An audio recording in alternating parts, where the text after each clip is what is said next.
بسم الله الرحمن الرحیم د معرف تلویزیون ګرانو لیدونکو السلام علیکم ورحمت الله وبرکاته. خوشحال یم چې یو ځل بیا یوه بله برنامه د ریاضیاتو تاسو عزیزانو ته تقدیموم او د مخکې له هر څه غواړم لنډ معلومات تېر شوي درس ته چې موږ په تېر شوي درس کې کم عنوان ولوسته تاسو عزیزانو ته معلومات درکړم.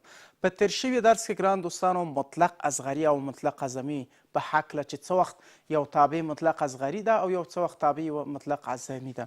وایي که چیرته یو تابع یو ټکی ولري مثال په توګه اکس صفر او اف د اکس صفر دغه تابع په یو انتروال کې معین انتروال کې او اف اکس د تعریف ساحیه یې که چیرته داسې شرط ولري چې اف اکس کوچنی یا مساوي د اف اکس صفر وي اف اکس صفر ته مطلق اعظمي ویل کیږي او مطلق اصغري به څه رقم وایي که چیرې یو ټکی لکه اکس صفر او اف اکس د صفر دغه په یو تابع لکه اف اکس د تعریف په ساحیه کې د هر اکس لپاره داسې شرط ولري که چیرې اف اکس لو یا مساوي د اف اکس صفر وي اف اکس صفر ته مطلق اصغري ویل کیږي.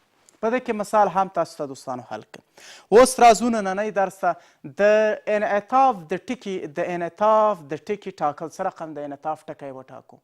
د انعطاف ټکي لپاره ګران دوستانو ما تاسو ته په بحراني ټکو کې وویل کله چې د اصغري ټکی تاسو ټاکئ د دې لپاره به اول مشتق مساوي د صفر سره ونیسئ. معنا یې دا ده وایي که چیرته یو تابع تاسو ته درکوي او تا ته وایي چې بحراني ټکی پیدا کړه که اصغري ټکی پیدا کړه یا اعظمي ټکی او تابع نه به ته اول مشتق واخلي. اول مشتق د که واخیسته اول مشتق به مساوي د صفر سره نیسئ هم د اصغري ټکي لپاره هم د اعظمي ټکي لپاره. خو څنګه پوه شوخه چې دا اصغري ټکی دی اصغري ټکی کله چې د یو تابع نه دویم مشتق تاسو اخلئ که دویم مشتق ګران دوستانو د صفر نه لوی وه تاسو پوه شئ چې دا اصغري ټکی لري که دویم مشتق کوچنی و د صفر تاسو پوه شئ چې دا اعظمي ټکی لري. ښه دا شو د اصغري و اعظمي ټکي لپاره. د انعطاف ټکي لپاره به څه کار کوئ؟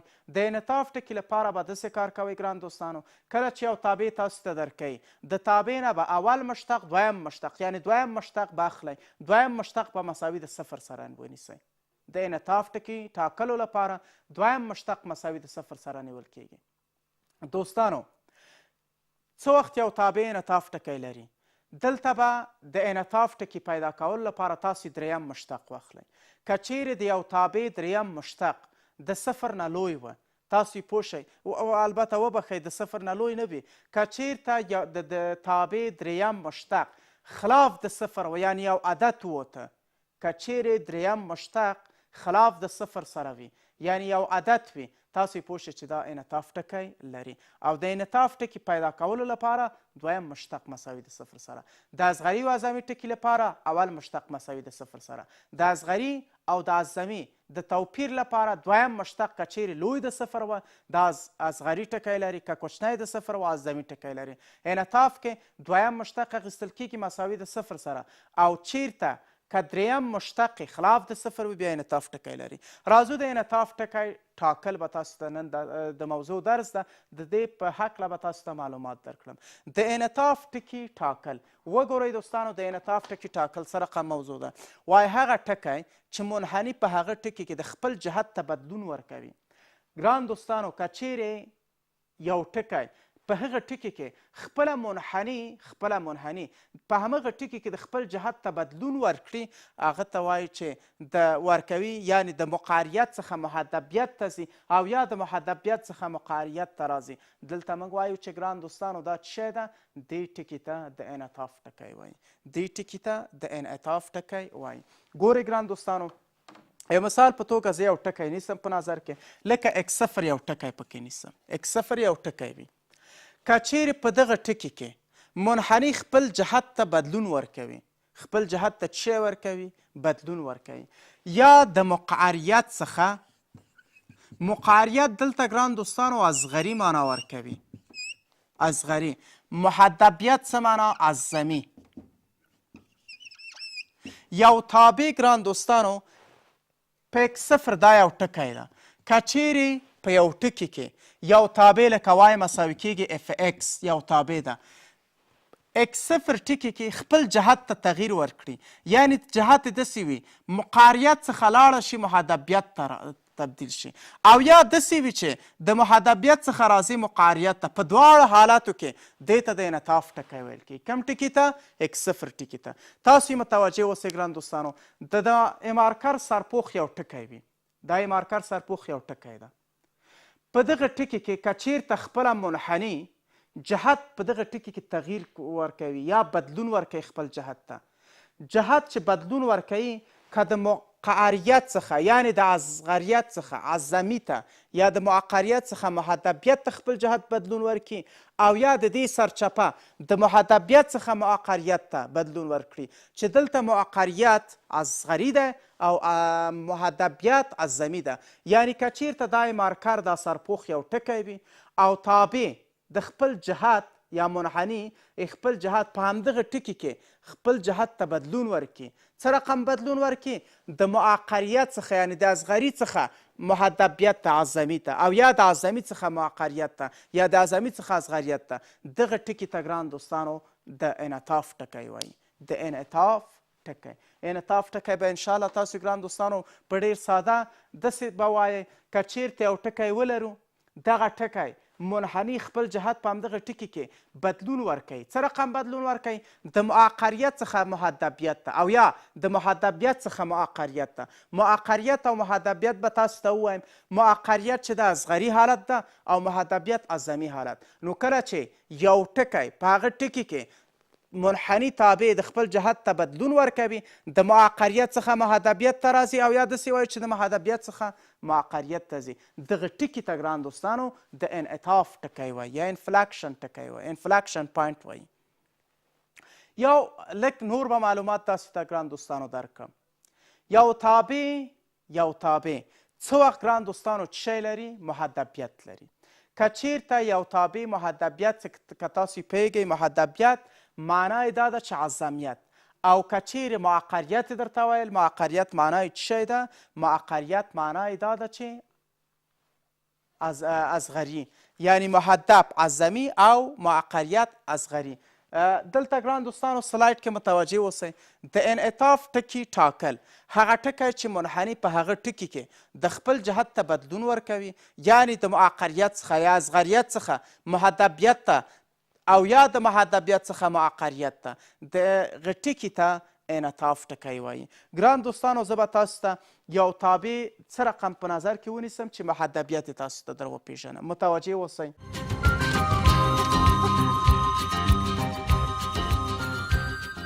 اول حالت داسې ده وای مساوي کیږي اف ایکس یو منحني تابع ده. یو منحني تابع ده.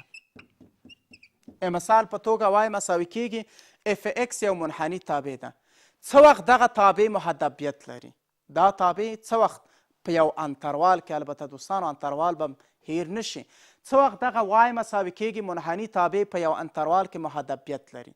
که چیرې ګران دوستانو د سره یو مماس رسم شي او دغه منحني د مماس نه ښکته واقع شي نو زه وایم چې د دې نه که ته دویم مشتق اخلي دویم مشتق یې کوچنی ده د صفر نه یعنې منفي کیږي د دې لپاره ته وایې محدبیت. څه رقم به وایو؟ وای مساوي کیږي فکس یو منحني تابع ده. دا تابع په یو انتروال کې هغه وخت محدبیت لري کله چې ورسره مماس رسم شي دا منحني تابع د مماس نه ښکته واقع شي نو کله چې دویم مشتق یې اخیستل کیږي دویم مشتق منفي کیږي نو دلته وایو چې دا محدبیت ده. او محدبیت به داسې وایئ محدبیت څه رقم ده؟ که چیرې وای مساوي کیږي اف ایکس تابع په هر ټکي کې یا په هره نقطه کې د دې دویم مشتق منفي شي نو وایو چې دا تابع محدبیت ده. په یو انتروال کې محدبیت ده. څه رقم به وایو؟ وای مساوي کیږي فکس یو منحني تابع ده. دا څه وخت محدبیت لري؟ دا تابع یا دا منحني څه وخت محدبیت لري؟ محدبیت یعنی اعظمي لري. دا منحني څه وخت محدبیت لري؟ کله چې ګرانو دوستانو البته دلته محدبیت لري په یو انتروال کې نو زه داسې وایم ښه متوجه اوسئ. یو منحني تابع څه وخت په یو انتروال کې محدبیت لري؟ هغه وخت دغه منحني په یو انتروال کې محدبیت لري چې په دغه انتروال کې که ورسره مماس رسمیږي د منحني سره او دا منحني د مماس نه ښکته واقع کیږي کله چې دویم مشتق یې اخیستل کیږي دویم مشتق یې څه شی ده؟ دویم مشتق منفي کیږي. زه اوس راځم ګران دوستانو داسې یو شکل په نظر کې نیسم.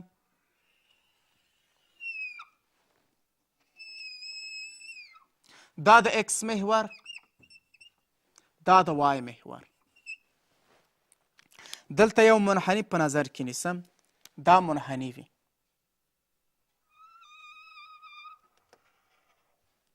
لږ به یې ښکته راسم کو دوستانو.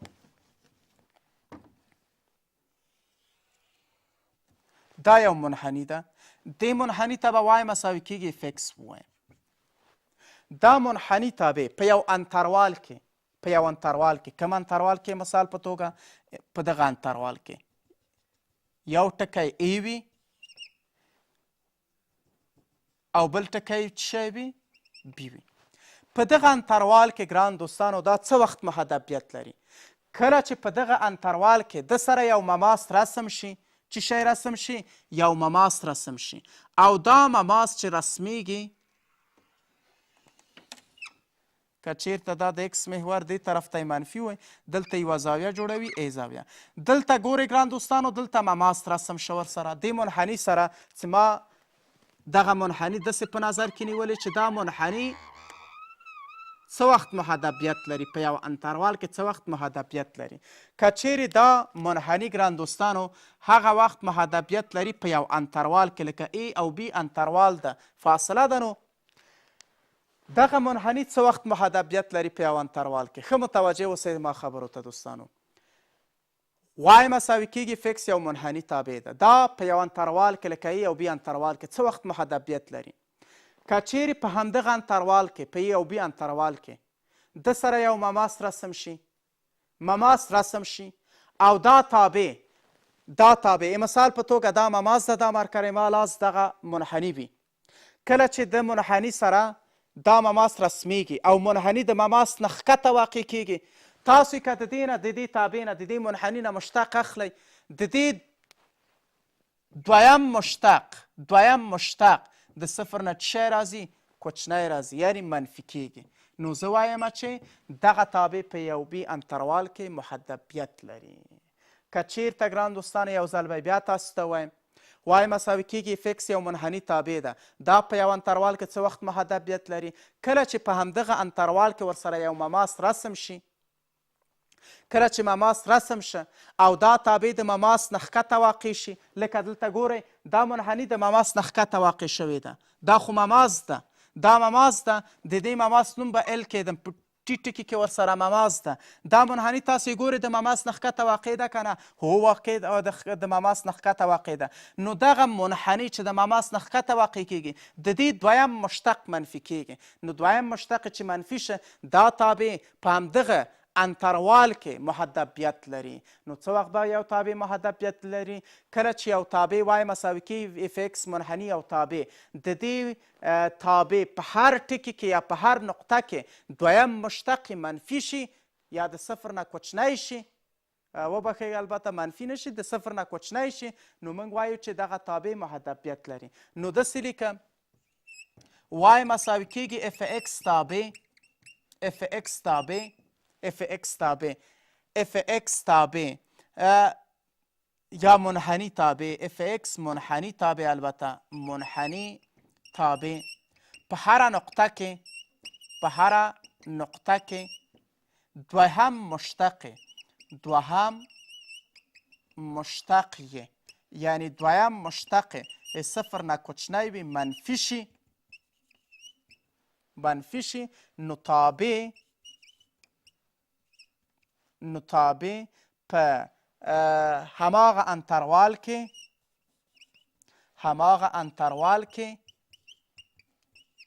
محدبیت لري.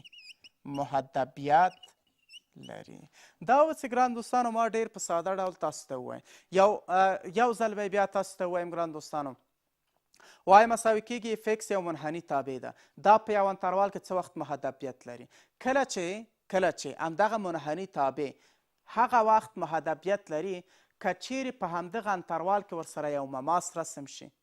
په همدغه ای او بي انتروال کې ورسره یو مماس رسم شي. لکه دلته شکل کې ګورئ، دلته تاسې ګورئ ګران دوستانو دغه تابع وای مساوي کېږي په شین رنګ چې ما رسم کړی ده، نو دغه تابع څه وخت محدبیت لري په دغه ای او بي انتروال کې. زه داسې وایم دا منحني تابع هغه وخت په دغه ای او بي انتروال کې محدبیت لري کله چې ورسره یو مماس رسمیږي او دا منحني د مماس نه ښکته واقع کېږي. نو کله چې د دې نه دویم مشتق واخلئ، دویم مشتق یې کوچنی وي د صفر نه، دویم مشتق چې کوچنی و د صفر نه، په دغه انتروال کې دا محدبیت لري. انشاءالله پرې ورسېدی ګران دوستانو. دا په دغه کله چې یو منحني تابع په یو انتروال کې محدبیت لري، کله چې ورسره یو مماس رسمیږي، دا منحني د مماس نه ښکته واقع شي، لکه دا مماس وي او دا منحني وي، او دا منحني که د مماس نه ښکته واقع وه، نو په دغه انتروال کې دا محدبیت لري او دویم مشتق یې کوچنی وي د صفر څخه. یعنې په همدغه انتروال کې دویم مشتق منفي کېږي، دویم مشتق چې منفي کېږي کوچنی ده د صفر نه.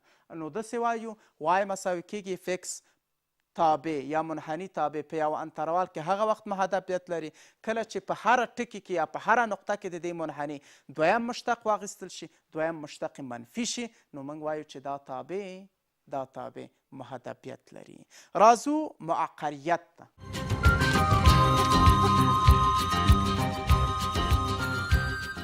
ښه دوستانو، معقریت څه رقم ده؟ معقریت تاسو ته داسې وایم وای مساوي کېږي فکس منحني تابع ده. وای مساوي کېږي فکس منحني تابع څه وخت په یو انتروال کې معقریت لري؟ کله چې دغه منحني تابع هغه وخت په یو انتروال کې معقریت لري، په یو انتروال کې معقریت لري چې دا منحني د مماس نه پورته واقع شي. د مماس نه چې پورته واقع شي، کله چې د دې نه ته دویم مشتق اخلي، دویم مشتق مثبت کېږي یعنی لوی وي د صفر څخه، نو موږ وایو چې دا تابع په همدغه انتروال کې معقریت لري. راځو داسې به یې تاسو ته ووایم. دویم وای مساوي کېږي اف اکس یو تابع ده. وای مساوي کېږي اف اکس یو تابع ده. دا تابع، دا منحني تابع په یو انتروال کې څه وخت معقریت لري؟ نو زه داسې وایم ګران دوستانو، داسې وایم که چیرې دغه منحني سره یو مماس رسم شي او دا منحني د مماس نه پورته واقع شي، کله چې دویم مشتق اخلي، دویم مشتق مثبتېږي، نو موږ وایو چې دا تابع چې دویم مشتق مثبت شوی دا تابع معقریت لري. راځو شکل کې به تاسو ته در وپېژنم ګران دوستانو.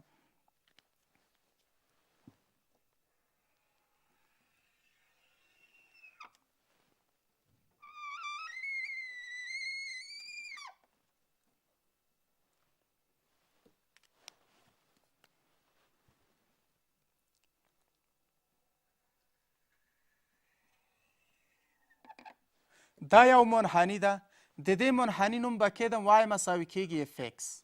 ښه، دغه منحني په یو انتروال کې، په کم انتروال کې؟ مثال په توګه دا ای ټکی وي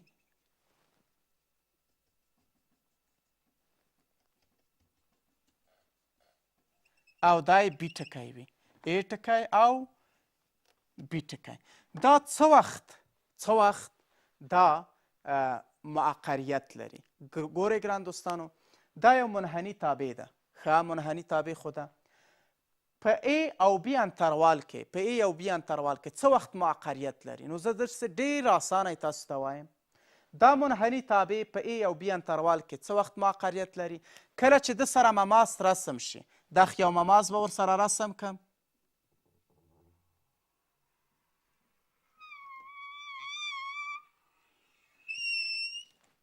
دا ورسره مماس ده.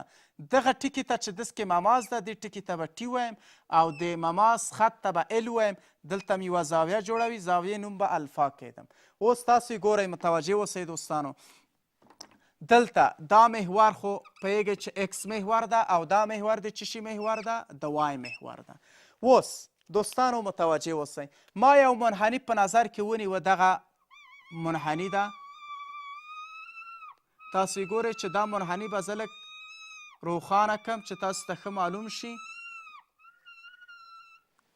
دا منحني ګران دوستانو دا منحني په A او B انتروال کې په A او B انتروال کې وایي څه وخت موقریت لري نو زه ډېر اسانه وایم که چیرې ده سره یو مماس رسمیږي دې سره چې یو مماس رسم شي او دغه مماس چې رسمیږي په A او B انتروال کې که منحني د مماس نه پورته واقع شوه تاسو یې ګورئ مماس ښکته ده او منحني پورته شوه نو د دې دویم مشتق چې تاسو ګران دوستانو اخلئ د همدې تابع دویم مشتق مثبتیږي یعنی د صفر نه څه کیږي لویږي کله چې دویم مشتق مثبت شه تاسو یې وایئ چې همدا منحني تابع په A او B انتروال کې معقریت لري یعنی اصغریت لري معقریت باندې انشاءالله ورسېدی زه ډېر ساده تاسو ته وایم یو منحني تابع چې تاسو په شین رنګ ګورئ دا یو منحني تابع ده تاسو ته وایي چې دا تابع په A او B انتروال کې څه وخت معقریت لري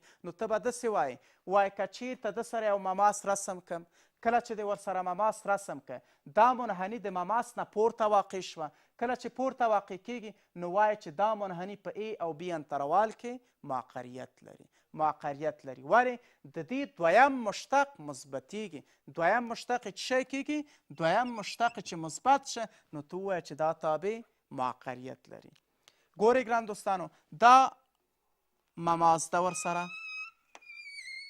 دا مماس ده او دا منحني ده تاسو وینئ چې دا منحني وبخئ دا منحني د مماس نه پورته واقع ده که ښکته واقع ده یقینا چې پورته واقع ده نو تاسو ته وایم کله چې یو منحني ترکوي په یو انتروال کې دا هغه وخت معقریت لري چې د سره مماس ته رسموي او دا منحني د مماس نه پورته واقع کیږي نو وایي چې دا منحني په A او B انتروال کې معقریت لري په دې خاطر چې د دې دویم مشتق مثبتیږي دا یې ساده خبره وه ګورئ معقریت او محدبیت به زه اوس راسم په یو شکل کې تاسو ته در وښیم داسې به ووایو محدبیت به یم تاسو ته در وپېژنم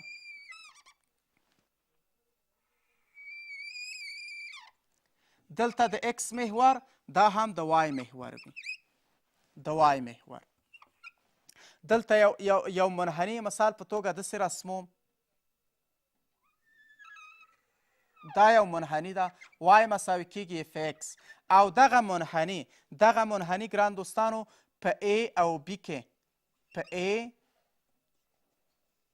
B کې څه وخت محدبیت لري کله چې د سره تاسو مماس رسموئ کله چې ورسره مماس رسم کو دغه مماس ګران دوستانو چې رسموئ که مماس د سره رسم شه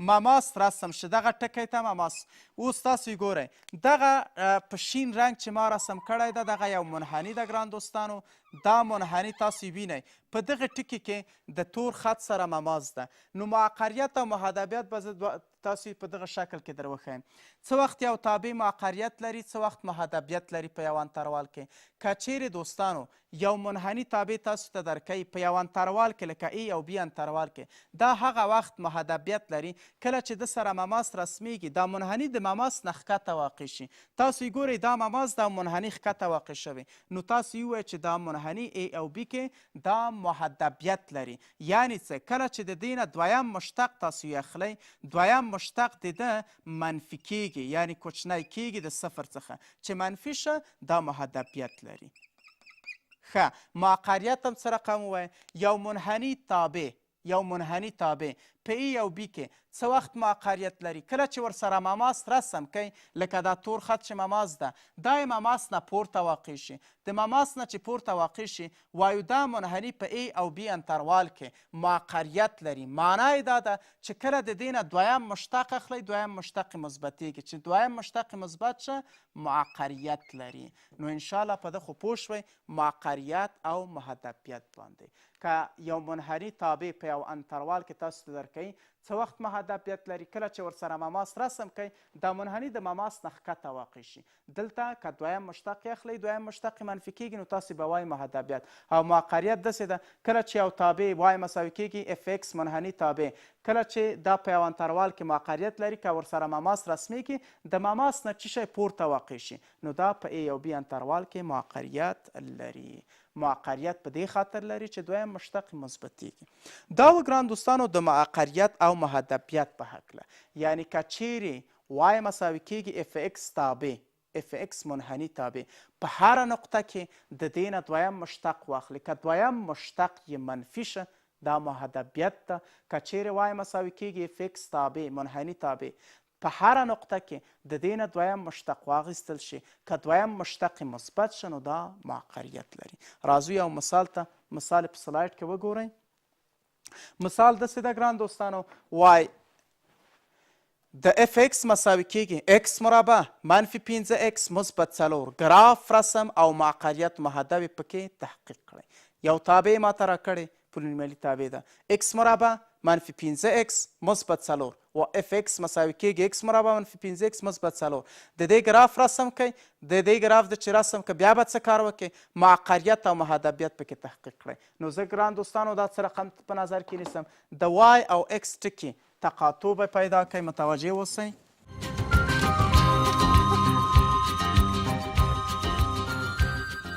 یو تابع ګران دوستانو ماته داسې راکړې ده چې اف د ایکس مساوي کېږي ایکس مربع منفي 5 ایکس مثبت 4. دا یو تابع ده. دا تابع ګران دوستانو ماته راکړې وای دې تابع کې ګراف رسم کوم معقریت او محدبیت یې وای. زه اول کار چې کومه څه کار کوم د وای تقاطع او د ایکس یعنی د وای محور سره تقاطع او د ایکس محور سره تقاطع په نظر کې نیسم. یو ځل به ایکس صفر که یو ځل وای یو ځل ایکس صفر کوم ایکس مساوي د چیش سره صفر سره چې د وای ټکي پیدا شي نو دلته به څه کار وکړئ دا خو وای ده وای مساوي کېږي دلته د ایکس په ځای ولیکه صفر صفر چې مربع کې صفر منفي د ایکس په ځای صفر 5 ضرب د صفر صفر جمع څو جمع 4 نو بالاخره وای مساوي کېږي څو 4. دا د وای ټکی مې پیدا کړه ایکس مې صفر ونیوه د وای ټکی یا د وای تقاطع مې پیدا کړه دا د وای محور تقاطع ده. نو زه داسې لیکم په نتیجه کې ایکس صفر شه ایکس صفر شه وای څو شه وای 4. دا د وای محور تقاطع ټکي دي. اوس راځم څه کار کوم. اوس وای مساوي د صفر سره په نظر کې نیسم چې د ایکس تقاطع پیدا شي. وای چې مساوي د صفر سره ونیسه یو ځل مې ایکس مساوي د صفر سره ونی وای ټکی پیدا شه. دا ځل وای مساوي د صفر سره نیسم چې ایکس ټکی پیدا شي. کله چې اف ایکس مساوي د وای سره ده دا صفر شي نو لیکو ایکس مربع منفي 5 ایکس مثبت 4 مساوي د وای سره یا اف ایکس سره چې هغه ما صفر په نظر کې ونیوه دا مساوي د چیش سره ده صفر سره. اوس څه کار کوم. اوس نو د جذرونه پیدا کوم. جذرونو کې څو طریقې دي د تجزیې طریقه د تکمیل مربع طریقه د فرمول طریقه د دلتا طریقه په هره طریقه هم چې خوښېده تاسو یې ته ګټه واخلئ. تجزیه به یې کوم 2 عدده به ضرب کړم چې 4 شي او جمع یې کړم منفي 15 نو منفي 4 او منفي 1 په نظر کې نیسم. منفي په منفي کې ضرب که مثبت بشي 4 ضرب د 1 4 منفي 4 د منفي 1 سره جمع که 15 منفي 15 البته او دا هم 2 ایکس دي نو یو ایکس کې منفي 4 به ولیکم ایکس منفي 4 یو قوس بل قوس ایکس منفي 1 قوس به وتړئ مساوي د چیش سره صفر سره. اوس چې ایکس پیدا کوئ نو هر قوس مساوي د صفر سره ونیسه. ایکس منفي 4 مساوي د صفر سره ایکس منفي 1 مساوي د صفر سره. ایکس مساوي کېږي منفي 4 اخواته بوزم مثبت 4 به شي دې ته به ایکس 1 وایم یعنی اول جذر او دلته هم تاسو پوهیږئ ګران دوستانو ایکس په خپله منفي 1 اخوا د مساوات ته وړم مثبت 2 به شي دې ته به ایکس 2 ووایم. دا د چې پیدا کړه د ایکس ټکي دا به بیرته په تابع کې وضع کې په تابع کې چې وضع کې د وای ټکي پیدا کېږي نو زه دلته تابع به تاسو ته ولیکم چې وای مساوي کېږي ایکس مربع منفي 5 ایکس مثبت 4 دلته وای به مساوي شي د ایکس په ځای تا څو پیدا کړي 4 نو دلته چې 4 وضع کې 4 مربع که 14 منفي 15 په خپله د ایکس په ځای 4 لیکم مثبت 4 نو وای مساوي کېږي دا به 14 شي منفي 15 په 4 کې 20 جمع څو جمع 4 بیا قیمت ګران دوستانو وای مساوي کېږي 14 او 4 شل شلو نه شل کم که 0 نو دلته زه وایم چې اکس 4 وه، وای څو پیدا شه؟ وای 0. دا اکس ده، دا وای. او بیا هم ګران دوستانو دا ځلې د دوو په مقابل کې تابع قیمت گذاری کوو، یعنی دوه جذرونه پیدا کړل. یو جذر 4 وه چې 4 په مقابل کې وای 0 شه، او بل جذر چې 2 وضع کوي 2 کې 0 کیږي. ګورئ وای مساوي کیږي اکس مربع منفي 5x مثبت 4. دا ځل د اکس په ځای 2 وضع کوم، 2 مربع منفي 5 د اکس په ځای 2 جمع څو؟ 4. نو وای به مساوي شي 2 مربع که 4 منفي 5 په 2 کې 10. 5 په 2 کې 10 جمع څو؟ جمع 4. ښه ګران دوستانو تاسو متوجه اوسئ. دلته به څه شی ولیکو؟ وای مساوي کیږي د اکس په ځای ما 2 وضع کړل. البته په بخښنې سره دلته لږ اشتباه شوې ده. منفي او اخوا ته چې بوځئ مثبت یو شي، په حال دی چې ما 2 لیکلي دلته اشتباه شوی، دا به یو جوړ کړو دوستانو. په بخښنې سره دغه منفي او اخوا د مساوات وړم. منفي او چې اخوا د مساواتو بوځي خو مثبت 1 به شي، مثبت 1. نو دلته د اکس 2 یعنی د دویم جذر قیمت مثبت 1 ده. مثبت 1 به وضع کو، مثبت 1. یعنی دا قیمت راوړم په تابع کې وضع کوم. وای مساوي کیږي اکس مربع منفي 5x مثبت 4. دلته به څه شی ولیکئ؟ د اکس په ځای به 1 ولیکئ. 1 مربع 1 کیږي منفي 5 ضرب د اکس 1 ده مثبت 4. نو وای مساوي کیږي 1 په خپله منفي 5 ضرب د 1 5 جمع څو؟ 4. وای مساوي کیږي 1 4 5 5 نه 5 کم که 0. نو بالاخره زه داسې وایم چې د اکس چې یو قیمت و وای څو شه؟ وای 0 شه. دا یې بل ټکی پیدا شه. اوس ګران دوستانو څه کوو؟ د اکس او وای ټکي دې چې پیدا کړل، بیا به د دې تابع نه ته مشتق واخلې. یعنی اف د اکس مساوي کیږي اکس مربع منفي 5x مثبت څو؟ مثبت 4. اول مشتق چې ترنه واخلم، اول مشتق مساوي کیږي 2x منفي څو کیږي؟ 5. اول مشتق به مساوي د چیش سره ونیسې؟ 0 سره. ولې؟ ته اصغریت یا اعظمي پیدا کوي، اصغري دواړو کې اول مشتق مساوي د 0 سره ونیسه. نو 2x منفي 5 مساوي کیږي د 0 سره. منفي 15 به دې خوا د مساوات تر اخوا د مساوات ته بوځم مثبت 15. اطراف په 2 ویشم په دې خاطر چې د اکس قیمت پیدا شي. 2 به ختم شي، اکس مساوي کیږي 15 پر 2. دا د اکس قیمت شه. دا د اکس قیمت بیرته تابع کې وضع که. د اکس په ځای 15 پر 2 به وضع کې، دا به مساوي شي. ښه د اکس په ځای 15 پر 2 کل مربع منفي 15 د اکس په ځای به څو ولیکې؟ 15 پر 2 ول د اکس قیمت 15 پر 2 شه جمع څو؟ جمع 4. نو اف د 15 پر 2 په مقابل کې مساوي کیږي 15 مربع که 15 2 مربع که 4 منفي 15 په 15 کې 15 پر 2 مثبت 4 پر څو؟ 1. مشترک مخرج به 4 ونیسو. 4 په 4 وویشه 15 به شي منفي 4 په 2 وویشه 2 2 په 15 کې 50 او مثبت 14. دا چې منفي کو بالاخره منفي 9 پر څو راځي؟ منفي 9 پر 4. منفي 9 یعنی د 500 نه دا د سره جمع که، بیا 500 نه منفي که، منفي 9 پر 15 منفي 9 پر 4 وبخئ. دا ګران دوستانو اصغري ټکی دی اعظمي، زه نه پوهېږم ولې په اعظمي کې دویم مشتق مساوي د 0 سره نیسو او اصغري و اعظمي کې دواړو کې. نو دلته د دې لپاره چې دا اصغري ده که اعظمي، دویم مشتق یې واخلئ. اول مشتق خو 2x منفي 2 شوه. دویم مشتق چې ته واخلئ دا به 2x شي. د 2x مشتق 2 کیږي. 2 د 0 نه لوی ده، نو اصغري ټکی لري. اصغري ټکی یا منیمم پاینټ څو ده؟ x 15 پر 2 او y منفي 9 پر 4. y منفي 9 پر 4. ګران دوستانو دا اصغري ټکی شه. د اکس او وای ټکي هم ما تاسو ته پیدا کړي دي. په دې چې د برنامې وخت خلاص ده، دا د دې جدول به ګران دوستانو بلې برنامې ته پرېږدو او ګراف به یم بلې برنامې کې تاسو ته رسم کړم. په دې خاطر چې د برنامې وخت کم ده نشو کولی ګران دوستانو چې دا مثال ته آخره پورې زه حل کړم. یعنی د دې نه وروسته جدول پیدا کیږي او بیا یې ګراف رسم کیږي. دا به انشاءالله په بله برنامه کې تاسو ته دوستانو جدول به یم رسم کړم او ګراف به یم رسم کړم. دوستانو دا وه نننۍ برنامه چې تاسو عزیزانو ته ما تقدیمه کړه. تاسو کولی شئ خپل انتقادات، پیشنهادات، سوالونه په دغه شمېره چې خپل سکرین تلویزیونو کې ونیئ موږ سره شریک کړئ. تر بلې تاسو په لوی پاک الله سپارم. شپه ورځ مو په خیر، کامیابه اوسئ.